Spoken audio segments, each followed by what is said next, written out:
I have come to retrieve my master. Is this a joke? I was expecting a giant, and instead I got some scrawny dandy in a tailcoat. Who are you, anyway? There's no way that you're just a butler. No, sir. You see, I am simply one hell of a butler. I can hear it now, the Angels' party. The citizens must have learned of Skypia's fate. I wonder how far they can run before the ground gives out beneath them. I said, what makes you God anyway? Just heard about Lena Lee. She's getting married. How could you, Lena Lee?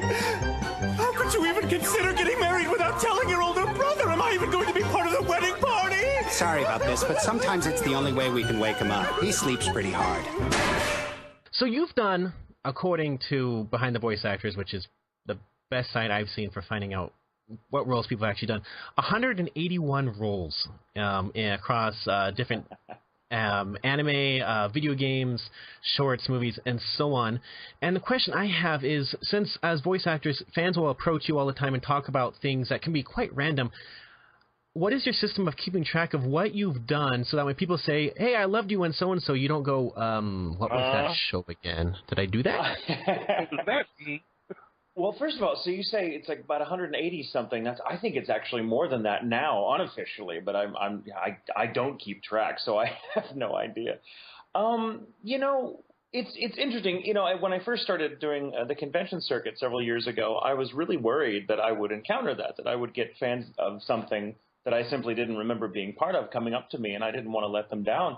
But you know, I found that was never the case. Fans would come up, and even if they mention something that I hadn't thought of, in 4 or 5 years or more, I would find that I remembered it and just have a very vivid memory of being in the booth and would be able to talk to them about it. So I haven't really yet encountered, there's my snorting French bulldog trying to get in my lap, sorry. I haven't yet encountered someone approaching me about a role that I don't remember. I may not, sometimes I will forget the name of a character because, characters rarely refer to themselves by their own name, so it's not part of the dialogue. But I guess I'm blessed with a really vivid memory, blessed or cursed, however you want to put it. And so anytime I've been in the booth, anytime I've been on stage or in front of a camera, I tend to remember, like once the memory is tripped, I tend to remember it vividly and I'm able to talk about it as though I were there. So I don't really know how I keep track, but by some weird magic I seem to. So let's hope that keeps going. Maybe there's a systemic limit. Maybe once I hit like the 300 mark, I'll forget everything and have to start over. Yeah, ask you what Yuri Lowenthal about that one. Oh, right. He's at what, 300 or 400 by now? Right, no kidding. Do you remember the show you did when you were 8? No, I don't. No. I'm going to be that tiresome old man who's like, oh yes, I remember it well, and then launch into like a 30-minute story about it. Well, that's what we like. We love stuff like that because the stories are what keep people coming back, isn't it? I guess it depends on the story. So you've done a lot of your work primarily, I believe, with Funimation, which I grew up watching Dragon Ball Z. So I knew Funimation since I was watching cartoons as a kid and Toonami and all that wonderful stuff in the 90s that came to be. So how did you get involved with Funimation? Because in my experience interviewing voice actors, there's two main camps of voice actors. There's the side that's in L.A., there's a bit in Vancouver as well, but that's like the BioWare side and so on. Or Edmonton, I should say. But there's the LA side, which does a lot of the American television. And then there's the Texas, which is Funimation, Saban, and stuff like that. How did you get involved with Funimation and that giant company of anime dubbing? It was really interesting. When I started with them, they weren't as big as they've since become. They were well on their way because they were certainly the house that Dragon Ball built. But in 2005, when I was approached by Christopher Bevins, who worked for them as a director and an engineer and as an actor, did everything actually. And I mean, everyone up there at the time wore a lot of hats, so it wasn't unusual to talk to someone who had worked in every single facet of the business. When I went with them in 2005, when I was asked to go in 2005, they were in a small office building, like on the 5th floor of a bank building. It was very different than it is now when they moved out to their new digs, I guess about 8 years ago or so. So I got into it in a very strange way. So I had been an actor when I was young. When I was very little, I fell in love with the stage. Did a little bit of on-camera work, not much because, I was a Texas boy, so there wasn't a whole lot of work for child actors in Texas in front of the camera. But there was a lot of theater. The Dallas area has always been in my lifetime anyway, has always been a very thriving theater scene. So I loved acting, loved it, did it all the time from about the ages of 9 until I was in my early 20s. And just kind of got out of it for a while. I think I just burned out, and when the time came to kind of decide what I wanted to do now that I was an adult, I decided on a completely different path, and that didn't work out very well. Had a whole other career for a while in marketing, which I just wasn't suited for. And then out of the blue, I happened to move in the same circles as Christopher Bevins, who I mentioned earlier. He was part of this group of people that we used to get together on Sundays and just do dinner, all of us, about 30 or so of us, just kind of get together and talk and be nerds together. We were all nerds in some way. And Bevins and I were comic book nerds together. And we became very good friends.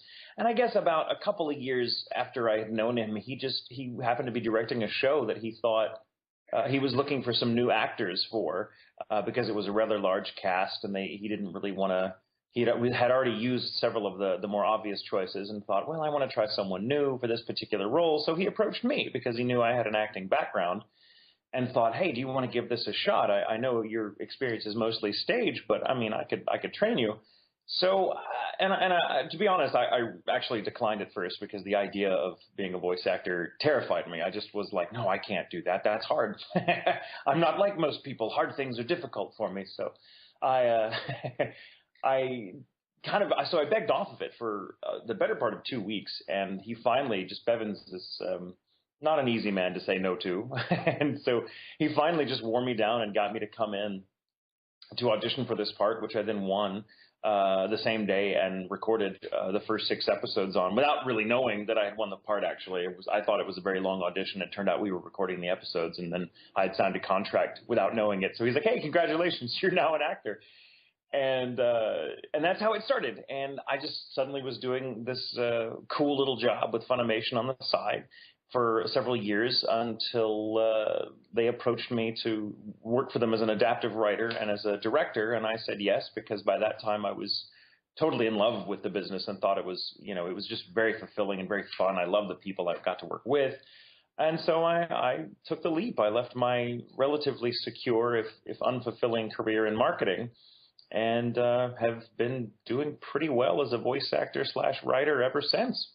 So that's how. It's a weird path. I always feel when someone says, "Hey, how do I become a voice actor?" I feel very unqualified to answer, because I'm like, "Well, do what I did, and just wait for someone to find you and ignore your calling for the first time." So I'm like, don't do what I did, kids. Don't. That's absolutely awesome, because I'm just sitting here thinking, like, you're sitting there, you're in a booth, you're auditioning, you're thinking, wow, is this ever going to end? And then it's just him throwing a script at your face going, "You're an actor now." Bam! It really was too. So this audition, so I'll go into more detail about that. When I was in the booth, it was for the show Samurai 7 in 2005, and I was playing Rikichi, who was a pretty emotionally heavy character, especially, for someone that had never done dub work before, which is very technical and very, everything about it is just hard. You could be a really great stage actor and have a lot of trouble kind of getting your head around the technical difficulties of dubbing, especially when the character is emotional and you're having to cry, not just on cue, but to flaps, and to time code. It's really difficult. And so we were doing this 4-hour-long audition, I say in quotes, and, and I was very confident that I was blowing it, and then he would just leave me alone after this. And so when he said, "All right, time's up, let's go, let's get out of here. He's out of the booth, monkey," he said, which is one of his favorite things to say to voice actors. I stepped out of the booth, and he thrust a bunch of papers in front of me, and I signed them thinking they were NDAs, which is my first mistake. I didn't read them very closely. And then I said something to the effect of, "How does Funimation get anything done if it takes you 4 hours to audition every single part?" And he's like, "Oh, it doesn't. It took like 5 minutes. We've just recorded the first 6 episodes, and you actually just signed a contract, so screw you, you're an actor now." And so I was quite literally tricked into this career, and I'm very glad I was. But yeah, that's that's my story. So wow, with that's crazy. with a lot of the anime actors that we've interviewed, ones like Jeff Nimoy and Richard Epcar and so on, it seems a lot of them do wear multiple hats. Like they do ADR directing, they do the script writing and so on. Is that a somewhat? I know Christopher Sava and stuff do it as well. Is that a somewhat common thing to do with anime, since you have to rewrite the scripts anyway to fit English words coming out of Japanese moving mouths? Is that a common hat to wear when you work in that field? Oh, absolutely. Acting in general, whether it be voice acting or any other kind, unless you're lucky enough to be in the real upper echelons, like, the Brad Pitts or the, the what have you, acting is definitely, it's not a, well, even when it's lucrative, it's sporadic, it's not like having a normal 9 to 5. So most actors in any industry wear multiple hats in order to pay the bills. I know that I couldn't have, even with, as you say, like over 180 roles to my credit over the past 10 years, I couldn't have lived off of that work alone. Because it's just, you might go months where you just don't have anything or enough work to make ends meet. So you have to have something more consistent underneath that. Unless you're lucky enough to be one of those actors that, gets out and gets into television or something, which of course is extremely difficult to break into. So yeah, in my experience, it's true of anyone in the voiceover business that they wear a lot of hats. Many of us are writers, also directors, or more often, actually, most of us are just actors in the general sense of the term, where we, voice acting may be one facet of a person's career. They may also do a great deal of stage acting, or Brina Palencia, for example, she also does music, and she's been on television. Actors in general, any creative profession, you generally have to cast your net as wide as possible to make a living at it, because it tends not to pay as well as people think. Not because the hourly rate isn't good. Sometimes the hourly rate is quite good. It's just that it's not a 40-hour a week type of job. So even if you're getting, say, X amount of dollars an hour, if you're only working 8 hours a week on a given show, that's not enough to to keep the lights on. So yeah, most of us have to wear a lot of hats. It's just the nature of the business. Okay, so I have a listener question here. This is from Listener K. Let's hope this plays through just fine. Listener K. Since you do voiceovers for so many non-American animations, what is your argument for dubs over subs? Ah, good question. My argument for dubs over subs is the same reason I would tell anyone to, if you have a chance to see, for example, Shakespeare performed on stage versus reading it at home from a book. It's living theater. It's meant to be seen and experienced that way. Subs can be great, don't get me wrong, but first and foremost, they do kind of put up a barrier to kind of the immediacy of the experience, whereas a good English adaptation with good writing and good performances can recreate as closely as possible the experience that native Japanese speakers feel when they watch the original. It's just difficult to project yourself into that universe when you're having to read your way into it and also keep track on what's going on screen. It's difficult, and I don't think any animator, any creator from Japan necessarily wants their work experienced at that kind of remove. I think they much prefer, for English-speaking audiences or French, whatever language, they prefer the audience to be sucked in just as the native-speaking audiences are. So that is my argument for dubs, and I think people that I understand the argument against them, but I also know that the substance of that argument tends to be that most people, in my experience, that prefer subs to dubs are not strong Japanese speakers, if they have any Japanese whatsoever, and I think the language barrier allows them to project themselves a little more assuredly into it, because they're only kind of getting the gist of what's being said. I mean, even subtitles are edited. You're not getting the exact Japanese. You're getting a summation, because there's only so much text you can fit on the screen in any given amount of frames. So I think it's just like reading the book before you go see the movie. Sometimes you've participated in your own experience to such an extent by filling in the gaps emotionally with what you couldn't understand. Whereas when you see a dub, you see you hear an actor that's not the person you would expect, because you already kind of made your decision having watched the subtitle version.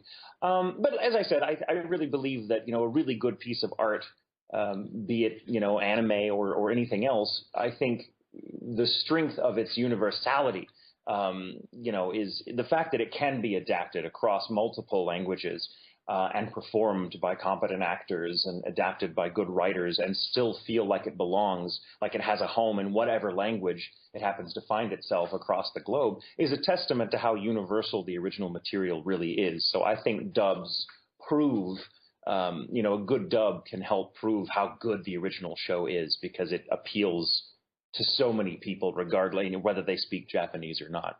That's a very long, rambling answer, I realize. That was an awesome answer. Well, thank you. That was a great answer.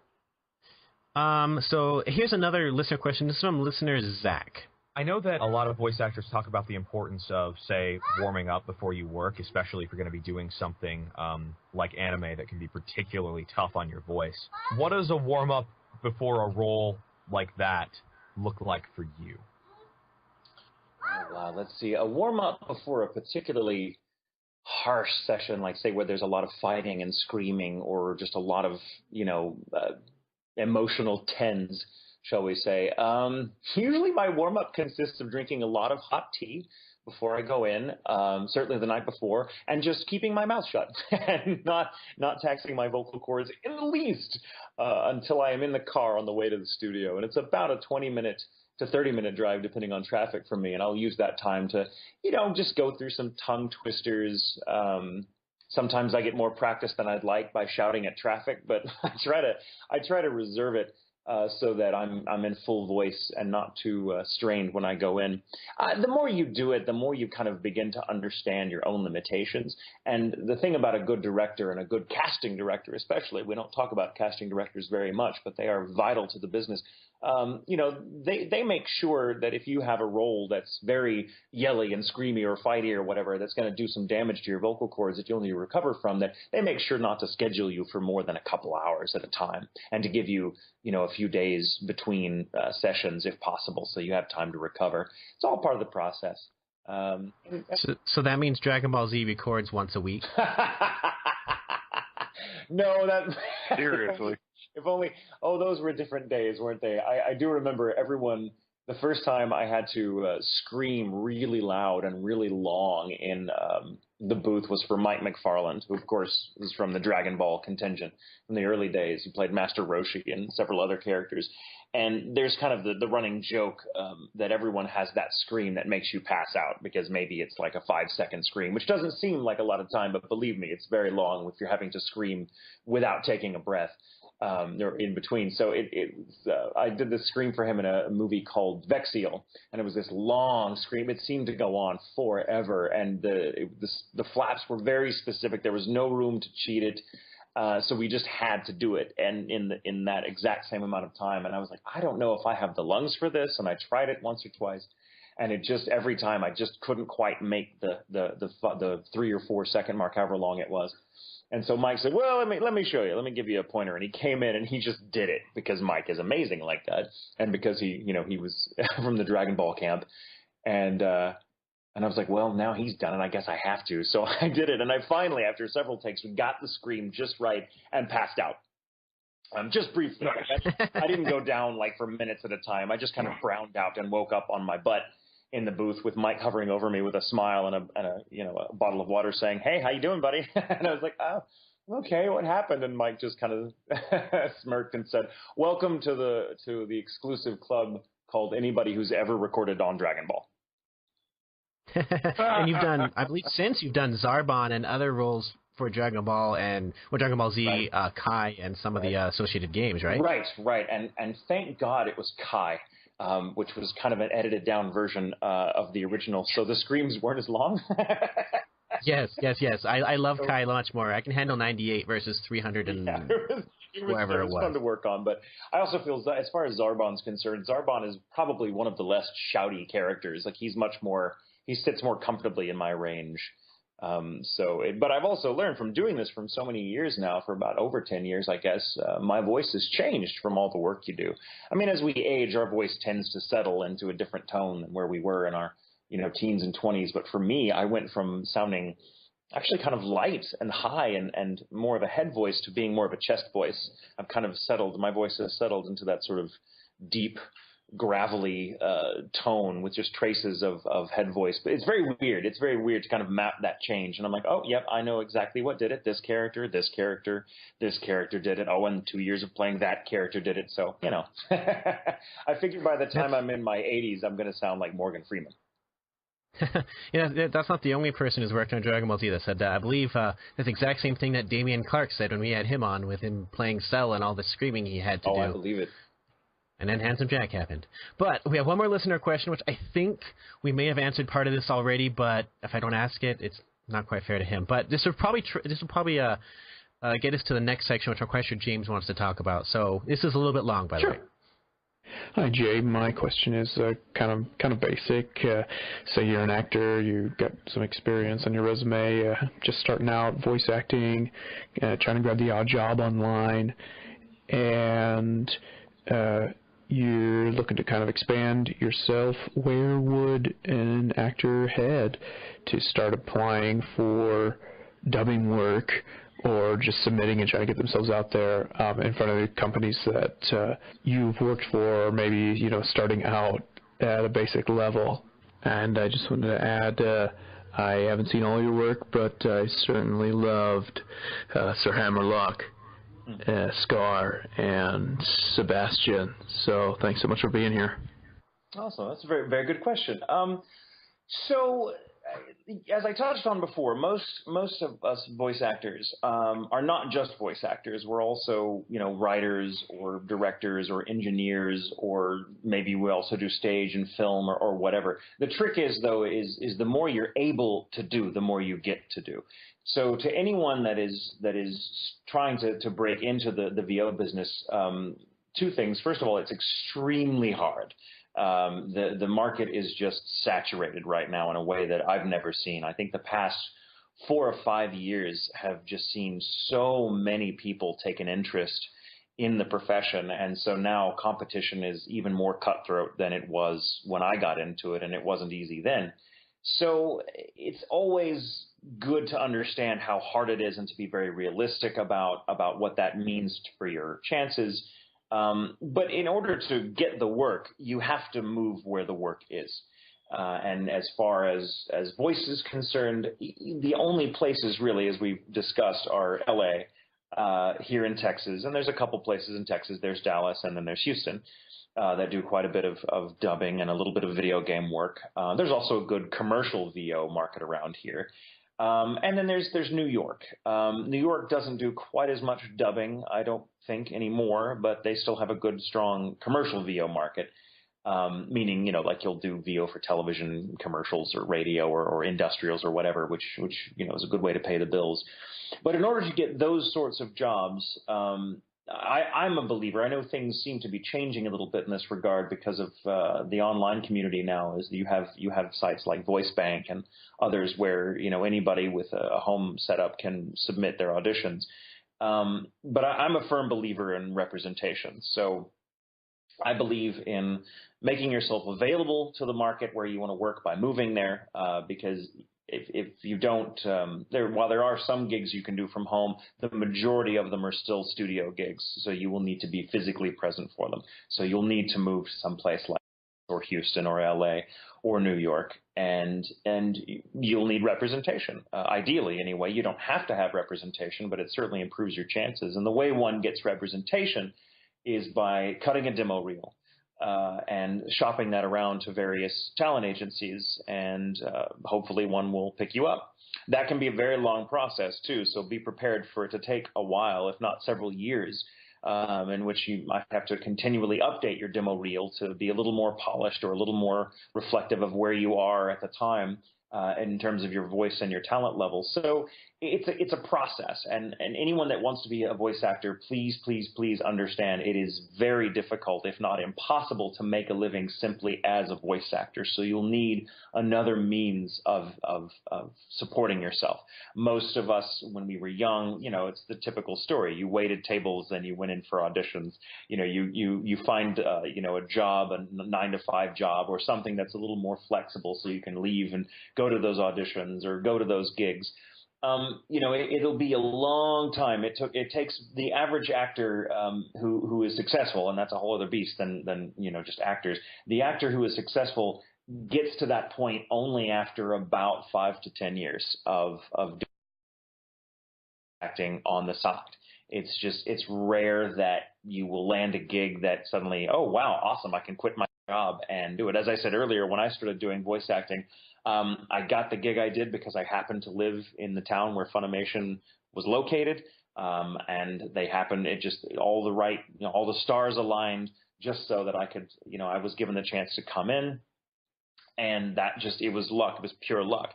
But it took me about 2 to 3 years before I was able to do it full time. And even then, that was only because they took me on as a writer and as a director. And that's sort of luck I had 10, 12 years ago, just isn't often the case with people anymore. Nowadays, it's usually something where someone goes and gets representation over a period of years until they find that they're making ends meet. So it's a long process for anyone that really wants to delve more into the business side of it, which is important. I think a lot of people that are attracted to acting are attracted to the art and craft of it, which is of course very understandable. That's the appeal. But the business side of it is something fewer people are interested in, and that's something that you have to get acquainted with, because knowing how to market yourself of looking for representation or working without representation, some voice actors do, though they are rare. It's something, the business side of this industry is something that everyone needs to be acquainted with. And so I highly recommend a book called The Art of Voice Acting. I'll say it again, The Art of Voice Acting. It is one of the best books on the subject I've ever seen. It covers just about everything, every kind of voice acting, every type of market. It talks about the agency process. It talks about unions. It talks about the art of it. Every question you could possibly have about the business is covered in that book. It's by a gentleman named James Albiger, and it's thick. It's large. It contains a lot of very valuable information. But anyone who's at all interested in making a living with their voice, I'm a big believer, needs to pick up that book and read it cover to cover multiple times. It is the Bible of this business. And I'm not saying that because I have any personal relationship with Mr. Albiger. I've never met him. I have no idea if he knows that I talk about his book the way I do. I just know that book continues to help me. And I've been doing this for, as I said, over a decade. So read that book, read that book, read that book, and do what it says. Okay, so we're almost out of time. James, why don't you unleash your Sir Hammerlock question? It's not really a question to be on. I just, I fucking for various guests. There's a lot that's in being, for animated TV shows, that in a video game, so to speak. And I always wonder, I always like to ask, what do you find to be more difficult for you? The actual recording, like a game or a television show? It depends on the material. I don't know that I find one more difficult or the other just based on the genre. I think it depends. Now, I say that, and I do remember the very first time I came to record for a video game, which was Prelay, and it was Borderlands. It was Borderlands 2. No, I take that back. It wasn't my first video game, but it was the first video game that I was recording alone.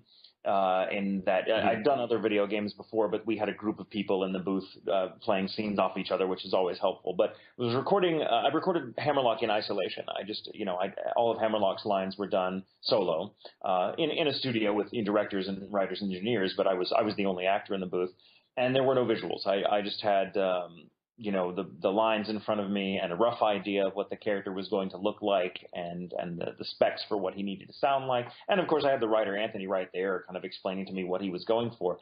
And having at that point several years of dub experience where the animation is right there, and not only the animation, but the elements, the music, also the seiyu's original Japanese performance, which you always preview before a line, all of that, which had become, I'd grown accustomed to being kind of a guidepost for my own performance. I now had none of that and was working in the booth with Sir Hammerlock, and it was almost too liberating because I felt that without the restrictions I was used to, I felt really unsure of myself and very like, oh, am I doing it right? I don't know.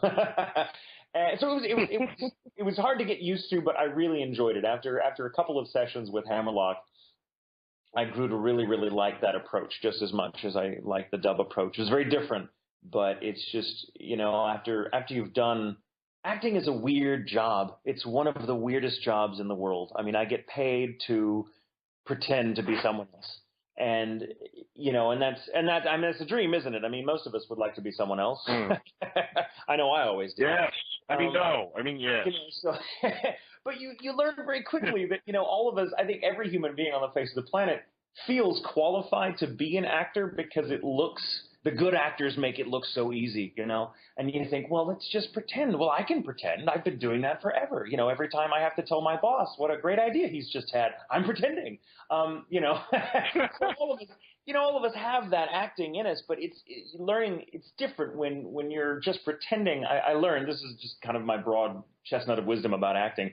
I think when you're pretending, you're vested, but you're also the only person, or maybe the group of people you're playing with at the time. You have a very limited number of people that you're having to convince of the reality you're in. So it's easy. And I mean, we always buy our own BS more than someone else's, right? So, but acting is different. It's another level. You're having to pretend and convince other people of the reality of your character and the world you're in, and they may not be rooting for you to do it. So the odds are against you, and it requires a different set of skills. So I always find that I worked best off of other actors. I was very Meisner trained. Sandy Meisner was an acting teacher in New York. I didn't know him. He was dead long before I came on the scene. But his technique of acting is very dynamic, very relationship based, and I found that that's always been just my bag. I love that approach to acting, and I find that it gets the best stuff out of me. And when you're recording solo in a booth with absolutely nothing but the lines and the feedback from the director and writer, it can be really daunting. But it's sort of like another thing I'll say very quickly, and I realize I'm rambling, but a lot of people, I think, and I just kind of put this out there because in my experience this is the case, a lot of young people that want to become voice actors really want to be actors. They'd love to get on stage, they'd love to get in front of a camera or something, but they don't feel confident enough to do that. They feel like voice acting is kind of the last bastion where they could actually do something creative and fulfilling, because they don't feel like they could act with the whole apparatus. And so they think of voice acting as kind of an out, I suppose. And I really like to discourage that approach. I think voice acting is the hardest kind of acting. And if you don't have experience in other types of acting in the field, such as stage, I'm a big believer in everyone that wants to be an actor of any type should start with stage, because it is the granddaddy of the craft, and you will learn everything you learn. It will help you in that setting. But voice acting compared to like stage or film, man, it's so hard, because think of it, when you're on stage or you're in front of a camera, you have so many other things to help you, the actor, immerse you in the reality of the scene or the play. You have costumes, you have other actors, you've had time to rehearse, you have sets, all these things that just help you deliver a convincing performance to the audience, because you yourself are convinced by your surroundings of the reality of what you're doing. Sandy Meisner, again, getting back to that teacher, said acting is living truthfully in imaginary circumstances. Well, being in front of a camera with costumes and sets and all the whole schmeal, or being on stage, all those things contribute to that imaginary reality to help it make it real for the actor. When you're in a booth, being directed by, even the best director, or having a great script in front of you, you are alone. You don't even have your body in the sense that you would have on stage, because you're not free to move. You're stuck in front of the mic, and you have to watch your movements, because the rustling of a sleeve or something might spoil the take. So it's weird, it's confining, and it's odd, and you have only your voice with which to perform. And it's very limiting rather than being liberating, because it's like being a master carpenter, but then someone comes to you and says, you have to build me a house, but you only get to use a hammer. That's it. So anyone that wants to get into voice acting, please, please, please get into acting first. Take stage workshops, do something, because it's really... Without acting in the booth as a voice actor before you've had that experience is almost impossible. And that's my rant. This has been fantastic. So we just have one final question, and then we have a request at the very end, just before you go, if you can. So final question is, if people want to follow your work, people want to see what you're up to, maybe ask you some more questions, is there any place online where they can go to follow you and keep track of what you're up to and your current projects or future projects and so on? Twitter's the best. I'm just J. Michael Tatum at Twitter. I try to be current as possible on there, but I'm not terribly. I try to be mysterious, so I'm like a unicorn. You might occasionally get a Twitter or a Facebook sighting, but Twitter's the best way. If anyone ever wants to contact me about, like you gentlemen, with the interview or whatever, I'm represented by the Mary Collins Agency here in Dallas. Feel free to talk to them. They're very awesome people. And that's it the rest of the time. And I do a lot of conventions, so keep up with the convention circuit, and you'll see me. I do a lot of them, so I'll probably appear somewhere near you at some point. Awesome. So the request we have is just so we can, we like to keep on referring people back to interviews when we do them, so we like to do bumpers so we can send people to them, at before and after. So if we'd like to request a bumper, something along the lines of, sometimes some voice actors do them in character. Sometimes they do them just as themselves. So something along the lines of, hey, this is J. Michael Tatum. I'm the voice of insert some characters here or voices here, and you can listen to me right here on Bombad Radio. Okay. There's something along the lines of that one. I know James really wants Sir Hammerlock's voice. To go with our Butt Stallion Says Hello thing from Damien. Yes, Butt Stallion. Damn, I remember you for that. That was great. If Darling Damien is doing that, I mean, how can I not do? Oh, dude, you know what? You should definitely listen to that if you ever get the chance, because it's quite fun to see how he worked that. I think the next time. I do believe there's a story about him, his backyard, a hedge, and a chainsaw. Classic. It's pretty crazy. It's so funny. I met Damien years ago, and only recently on the con circuit have I had the chance to really sit down and do drinks with him, dinner and stuff. And he's a delightful guy. I love that man, and not hard on the eyes. Let me just say. Anyway, so all right, let's do your bump. Hello, mercenary person. I'm J. Michael Tatum, and you can listen to me right here on Bombad Radio. Fantastic. Thank you so much. Perfect. Guys, thank you so much. This has been delightful.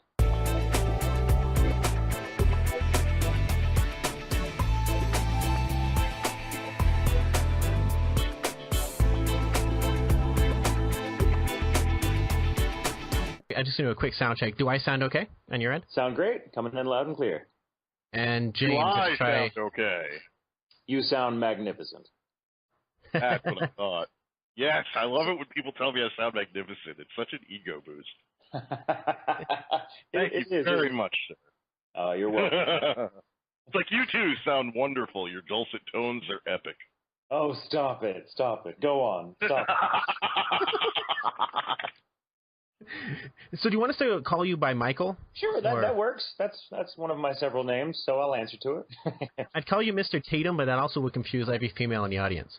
Yeah, oh, God. And Mr. Tatum makes me sound like I should be accepting homework for you or something. Like I don't know. No. Mr. Tatum sounds like that gym teacher that kicks your ass because you didn't run the full mile. Oh, on second thought, call me Mr. Tatum. Yeah, Mr. Tatum. Mr. Tatum. Mr. Tatum. I should get one of those whistles around my neck. I'm getting bad visuals of that. That's a horrible thing. I know. People just think I'm going to rave. Well, I have suddenly a very awake French bulldog at my feet. So if you hear a lot of snorting or farting, I promise it's the dog. It's definitely the dog. It's not him. It's definitely the dog. It's great to have a scapegoat, let me tell you. That reminds me. I work at a mental hospital with children, and some of them have the worst farts possible. And they'll walk by you and rip one in your face and be like, I didn't do it. You did it. You farted in your own face. I'm like, how did I fart in my own face? Jeremiah, if there was ever a man that... No, Jerry, if there was ever a man that could fart in his own face, it would be you. Yeah, no. Now I'm getting visuals. Well,